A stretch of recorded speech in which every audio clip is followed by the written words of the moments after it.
एक छोटा सा कुत्ते का पिल्ला रात में गांव वालों की तरफ बढ़ रहा था। गांव वाले भी बड़े प्यार से उसे पुचकारने लगे। ओले कितना प्यारा पिल्लू है ये, लगता है किसी दूसरे गांव से आया है। इतने में अचानक वो कुत्ते का पिल्ला एक बहुत ही बड़ा 3 सर वाला राक्षस बन गया और अपने लंबे लंबे कदमों के साथ गांव वालों की तरफ बढ़ने लगा। आज मैं तुम लोगों की भेंट अपने देवता काले चांद को चढ़ाऊंगा।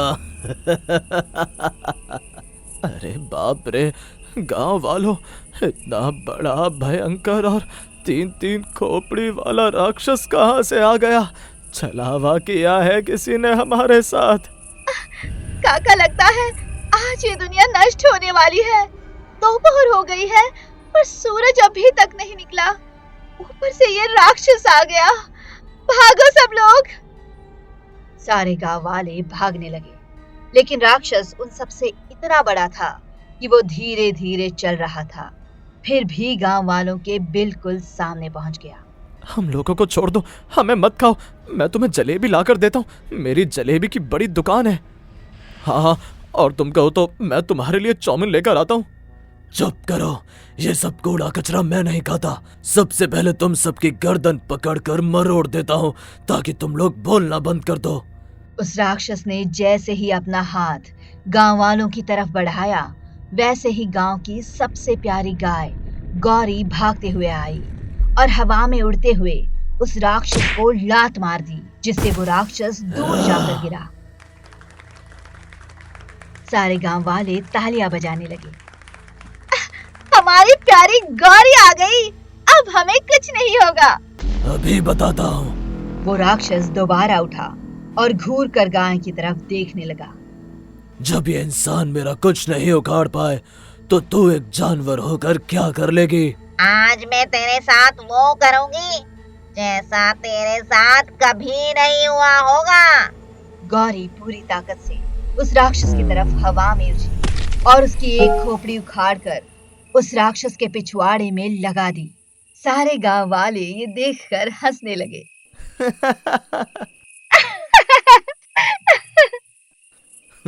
पिछवाड़े में मुंह आज पहली बार देख रहा हूँ। एक बार अपने पिछवाड़े से बोलकर दिखाओ ना राक्षस भाई। चुप करो तुम लोग, तू कोई साधारण गाय नहीं लगती। बता कौन है तू? राक्षस अपने पिछवाड़े वाले मुंह से भी बोलने लगा। ये देखकर गांव वालों को फिर से हंसी आ गई। कुछ और भी बोलो ना, बड़ा मजा आ रहा है। अभी मजा चखाता हूँ। राक्षस ने गुस्से में गौरी को अपने दोनों हाथों से उठाया और आसमान में फेंक दिया। गौरी आसमान से उड़ती हुई आई और सीधा राक्षस की खोपड़ी पर धड़ाम से गिरी, जिससे राक्षस की चीख निकल गई। हाय रे अम्मा रे, अपने ही पैरों पर कुल्हाड़ी मार ली। अब मेरा मतलब अपने ही खोपड़ी पर ये गौरी दे मारी। इतने में वहां उड़ते हुए एक काला कौवा आया। काका, मुझे लगता है ये काला कौवा भी कोई छलावा है। इतने में काला कौवा देखते ही देखते बहुत ही भयंकर काला चांद बन गया। काला चांद भी राक्षस के पिछवाड़े में लगी खोपड़ी देखकर हंसने लगा। अरे ओ राक्षस, मैंने तुझे इसीलिए बनाया था। तेरे अंदर इतनी शक्तियां मैंने इसीलिए डाली थी। तू यहाँ पर मेरी बेइज्जती करवा रहा है। इतने में गौरी उसकी खोपड़ी से उतरकर वापस जमीन पर आ गई। इधर काले चांद ने राक्षस की खोपड़ी उसके पिछवाड़े से अलग की और अपनी जगह पर फिट कर दी। मुझे पता है कि इस गाय के अंदर इतनी शक्तियां कहाँ से आईं। इसकी सारी शक्तियां खींच लेता हूँ। काला चांद उड़ते हुए गाय के मुंह के अंदर घुस गया, जिससे गाय ने उल्टी कर दी। उसके मुंह के अंदर से काला चांद और सूरज दोनों निकल आए। अचानक रात से दिन हो गया। सारे गांव वाले खुश हो गए। अच्छा, इसका मतलब इस काले चांद ने हमारे सूरज दादा को गौरी के अंदर छुपा दिया था। हाँ गांव वालों, इसी वजह से तो आप लोगों को तकलीफ हो रही थी, लेकिन गाय माता के अंदर मैं बिल्कुल सुरक्षित था। सूरज, अब तुम्हारे पास 2 रास्ते हैं। या तो तू अपनी सारी रोशनी मुझे दे दे या फिर खुद को नष्ट कर ले, क्योंकि मैं तो तुझे कुछ दिनों बाद नष्ट कर ही दूंगा। फिर यह दुनिया भी नष्ट हो जाएगी। काले चांद, तेरे पास भी दो रास्ते हैं, या तो तू खुद नष्ट हो जा, या तो ये गौरी तुझे नष्ट कर देगी। अब इस गौरी के पास कोई शक्ति नहीं बची, ये तो तेरी शक्तियों का इस्तेमाल करके मेरे राक्षस को मार रही थी। इतने में गौरी को गुस्सा आया। उसने घूर कर राक्षस की तरफ देखा, 2 कदम पीछे गई और भागते हुए राक्षस को जोरदार लात मारी, जिससे राक्षस वहां से उड़ता हुआ चला गया। अरे बचाओ, मैं राक्षस हूँ या कोई खिलौना?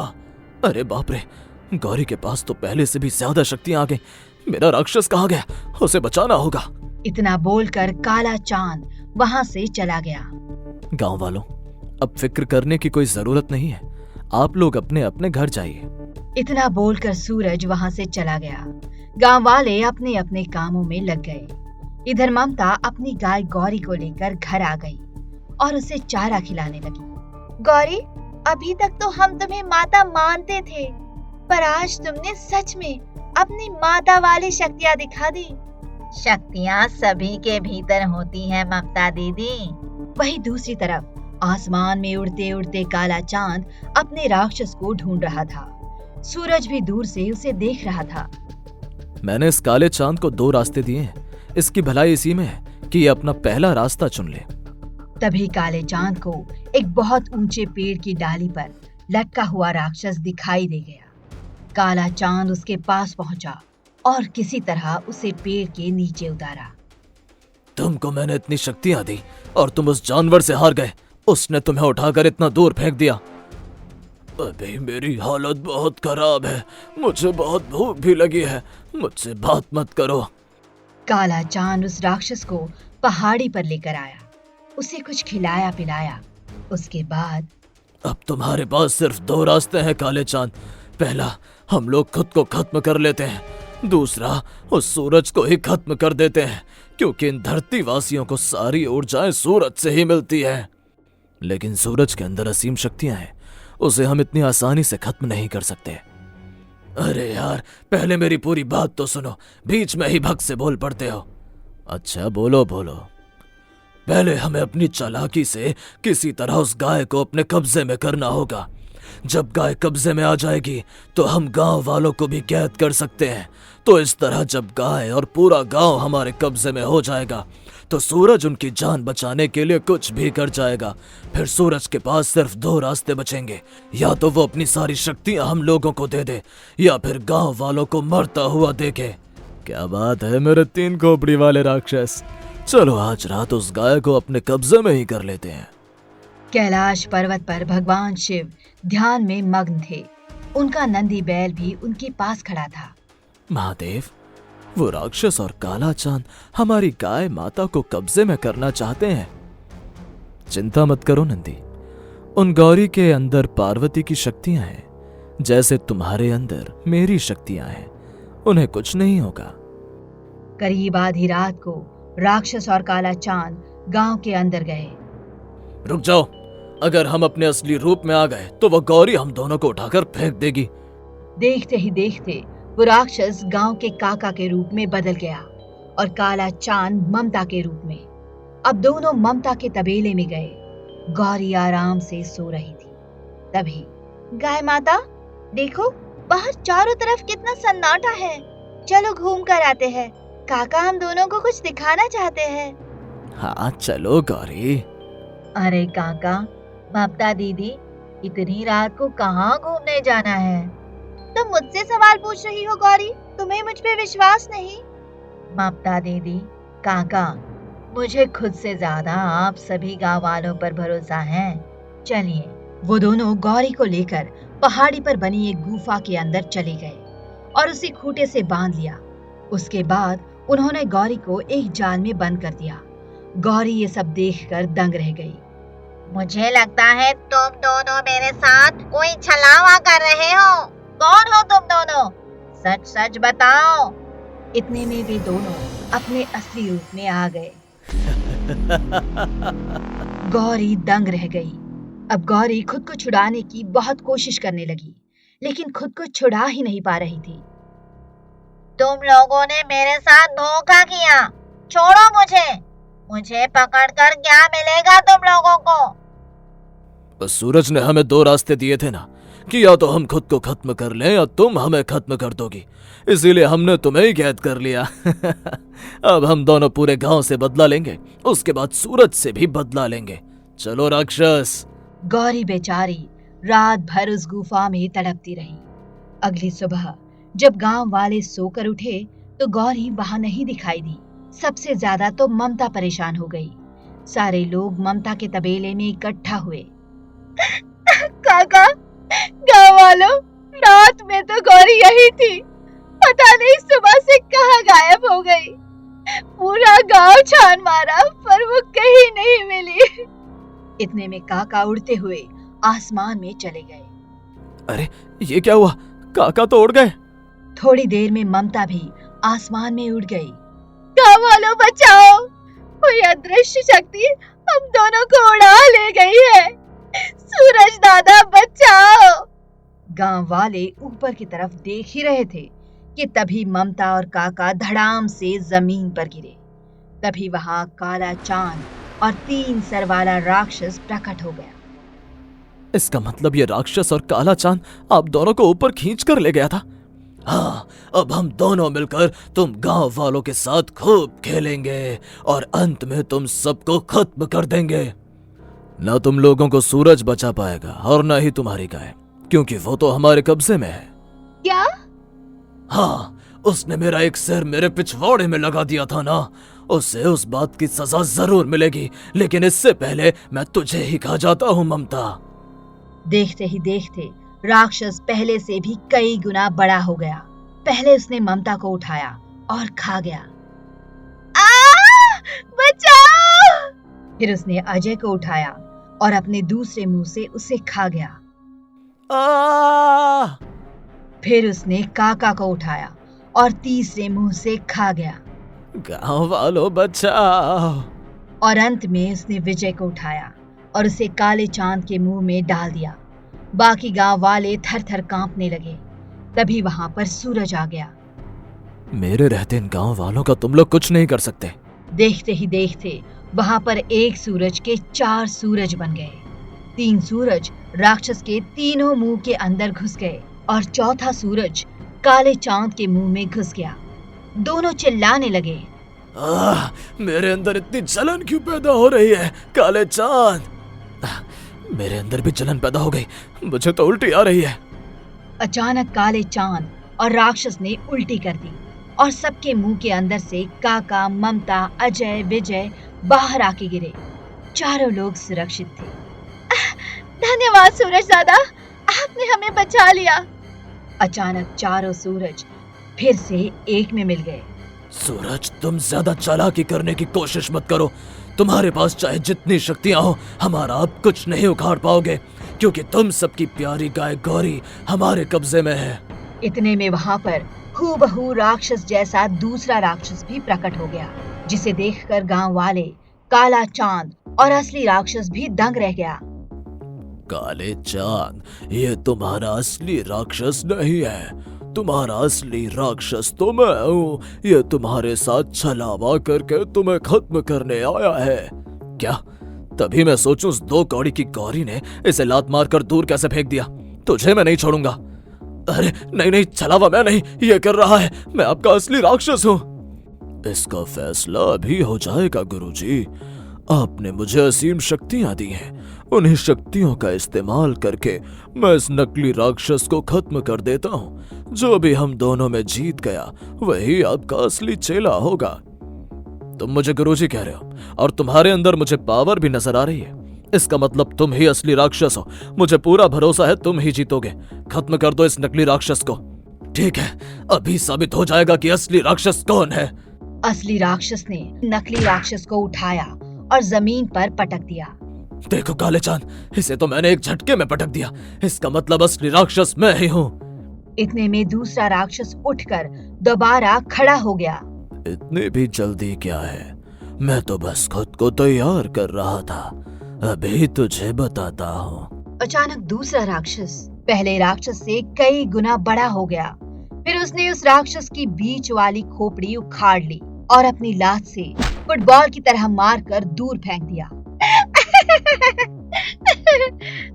फिर उसने दूसरी खोपड़ी भी उखाड़ी और फुटबॉल की तरह जमीन में उछालने लगा।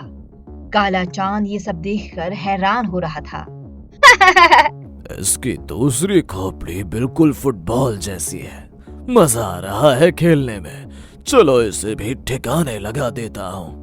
अरे छोड़ दो मुझे, ऐसा मत करो, मैं कोई फुटबॉल नहीं हूँ। काले चांद कुछ भी हो, लेकिन मैं ही असली राक्षस हूँ, आप पछताओगे।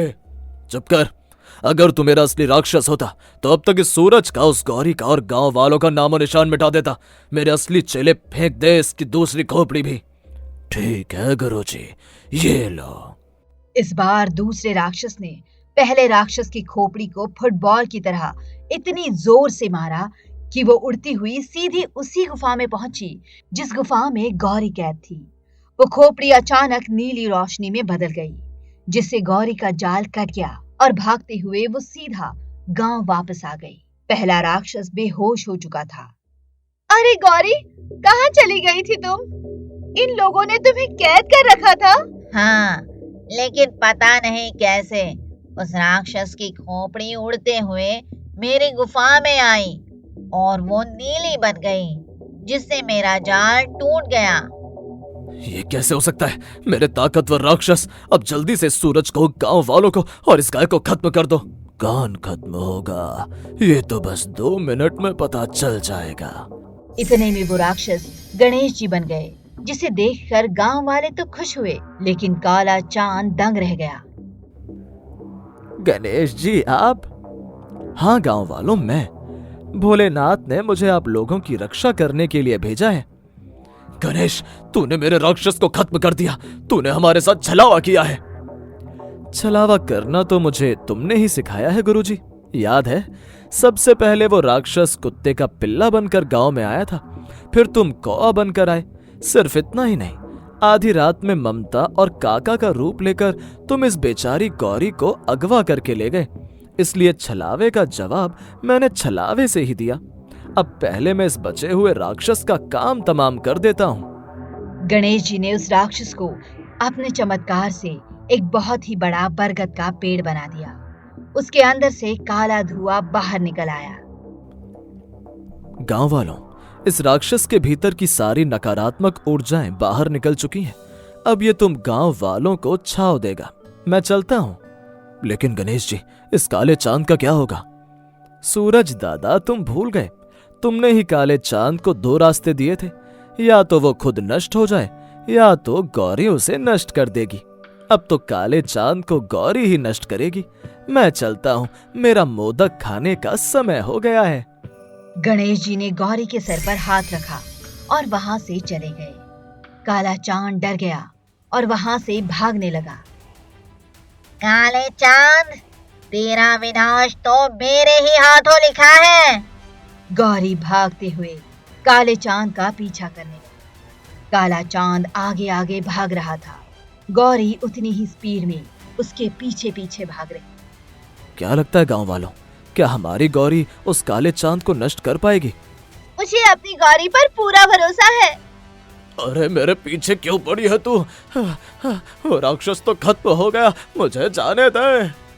बुराई को खत्म किए बगैर आज मैं नहीं मारूंगी। अचानक गौरी ने बहुत तेज छलांग मारी और काले चांद के आगे पहुंच गई। काला चांद डर गया। इतने में गौरी उसे खा गई और भागते हुए गांव वालों के पास आ गई। गौरी, तुम तो काले चांद को खा गई, क्या वो खत्म हो गया? सूरज दादा, चिंता मत करो, इसे पूरी तरह से मैं खत्म कर देती हूँ। थोड़ी सी आपकी शक्तियाँ लगेगी। सूरज उछलकर गौरी के ऊपर बैठ गया, जिससे उसके पेट के अंदर बहुत तेज गर्मी बढ़ गई। काला चांद पेट के अंदर गर्मी से तड़पने लग गया। मुझे छोड़ दो, ऐसा लग रहा है मैं आग की भट्टी में बैठ गया हूँ। मुझे बाहर निकालो। चलो सूरज दादा, इसे बाहर निकाल ही देते हैं। गौरी ने इतनी तेज पाद मारा कि वो काला चांद धुआं बनकर बाहर निकल गया। थोड़ी ही देर में चारों तरफ माहौल शांत हो गया। सूरज दादा, आपने काले चांद को 2 रास्ते दिए थे। अगर वो पहला रास्ता अपना लेता तो मुझे दूसरा रास्ता ना अपनाना पड़ता।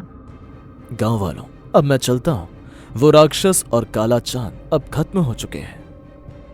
उस रात पूरे गांव ने मिलकर गौरी, सूरज दादा और गणेश जी की पूजा की। फिर सब खुशी खुशी रहने लगे।